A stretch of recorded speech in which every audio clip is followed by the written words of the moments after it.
Chapter number 77, one of the most important chapter.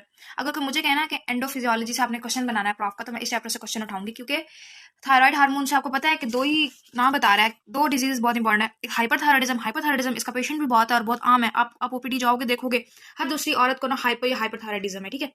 Even students में भी बहुत आम हो गया ये, तो इसलिए चैप्टर इंपॉर्टेंट है। इसमें से ज्यादातर आता हाइपरथायराइडिज्म या क्रेटिनिज्म ही है, बाकी रेसिपी हम लोग देख लेते हैं। अच्छा, पहला चैप्टर उन्होंने बस सिंथेसिस बताई हुई कि कैसे करनी है। आप लोग इस सारे चैप्टर को रीड कर लोगे। बाकी ये एमसीक्यूज है कि जो हमारे पास T4 होता है वो 93% होता है बॉडी में, और जो T3 होता है 7% होता है। जो मोस्ट पोटेंट होता है वो T3 होता है, T4 T3 के अंदर कन्वर्ट होता है। ये वाली बातें सारी जो आपको पता होनी चाहिए, तो सिंथेसिस एक दफा आप लोग रीड कर लेना।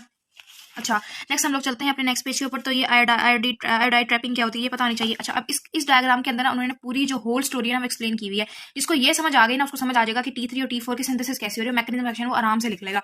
तो उन्होंने ये जो 2 पेजेस पे जो बातें घुमाई हुई ना इवन की, ये सारा वो इस डायग्राम में एक्सप्लेन है। मैंने भी बस ये डायग्राम समझी थी, उसके बाद मैंने जब पढ़ा था मुझे आ गया था समझ। तो आप लोग भी ये डायग्राम की पक्की कर लेना।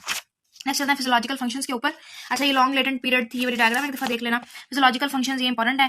इन्होंने ना पता क्या कि हेडिंग देकर अंदर बहुत कुछ लिखा हुआ है। आप लोग सिर्फ हेडिंग करके अंदर 1-2 लाइन भी कर लोगे ना तो इनफ होगी। तो मैंने हाईलाइट पोर्शन दिया हुआ है तो आप लोग यही कर लेना।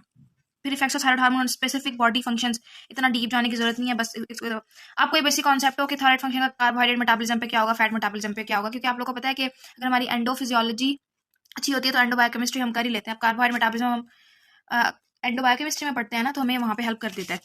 तो उन्होंने बहुत सारे फंक्शंस एक्सप्लेन किए हैं, तकरीबन 18 है। देखो ये लास्ट पेज तक 18, आप लोग कोई 8-10 याद कर लेना, बस आपको बेसिकली पता हो, कॉन्सेप्ट क्लियर हो। रेगुलेशन ऑफ थायराइड, टीएसएच की रेगुलेशन कैसे होती है ये आपको पता हो। एंटीरियर पिट्यूटरी की रेगुलेशन कैसी होती है, अंदर से आप लोगों ने 2-3 पॉइंट निकालने और कर लेना। फीडबैक, इसमें नेगेटिव फीडबैक फॉलो हो रहा होता है। अच्छा, फिर आते हैं हमारा मोस्ट इंपॉर्टेंट पार्ट, वो है हमारे पास ये हाइपरथायराइडिज्म। आप लोगों ने क्या करना है, वो ना साइन एंड सिम्टम्स दे देंगे, आपसे पूछ लेंगे कि बताओ कि डायग्नोज करो कौन सी डिजीज है, इसकी कॉजेज क्या क्या है, ठीक है, इसकी पैथोफिजियोलॉजी क्या पीछे से चलती आ रही है। तो आप लोगों ने ये तैयार करना है। अच्छा, हाइपरथायराइडिज्म इन्होंने 2 टर्म दी हुई है, ग्रेव्स डिजीज और थायराइड एडिनोमा।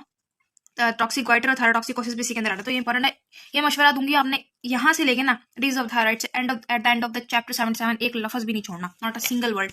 ये इतना इंपॉर्टेंट है, ठीक है। डिजीज ऑफ थैलमस, ठीक है, ये भी आप लोगों ने तैयार करना है। अगेन मैंने आपको बताया आपने कॉजेस पढ़नी है, आपने वजह पढ़नी है कि क्यों हो रहा है, क्या क्या पैथोफिजियोलॉजी चलती हुई आ रही है। अब वो ऑस्पी के अंदर ये पिक्चर लगा सकते हैं, पूछ सकते हैं कि इसको क्या हुआ है, ठीक है। तो आप लोग लास्ट एक्सोप्थेल्मिक हाइपरथायराइडिज्म हुआ है इस पेशेंट को।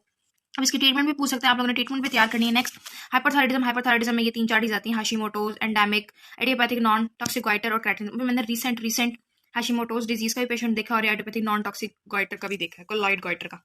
तो इसलिए ये जरा हमारे पास इंपॉर्टेंट है हमारी क्लिनिकल वाइज। लास्ट में एंडेमिक गोलॉइड गोइटर भी आप लोगों ने करना है, एंडेमिक गोइटर्स पढ़ोगे, एडियोपैथिक, तो आप लोग ये सारा कर लेना। अच्छा, मैक्सिडीमा ये डिमेटस अपीयरेंस रहते थ्रू आउट द फेस। अब ये भी हॉस्पिटल में लगी होती है और मैंने आई थिंक किसी कॉलेज की हॉस्पिटल में ये पिक्चर लगी हुई देखी है, ठीक है। तो आप लोग ये करोगे। अच्छा, अपने ये वाला क्वेश्चन है कि एथेरोस्क्लेरोसिस और एडीमा हाइपोथायराइडिज्म के पेशेंट में क्यों हो जाता है, ये 5 पेपर का क्वेश्चन है, तो इसकी एक्सप्लेनेशन यहाँ पे दी हुई है। तो आप लोगों ने फॉर एससीक्यू तैयार करना है। अब क्रेटिनिज्म भी आप लोगों ने फॉर एससीक्यू तैयार करना है।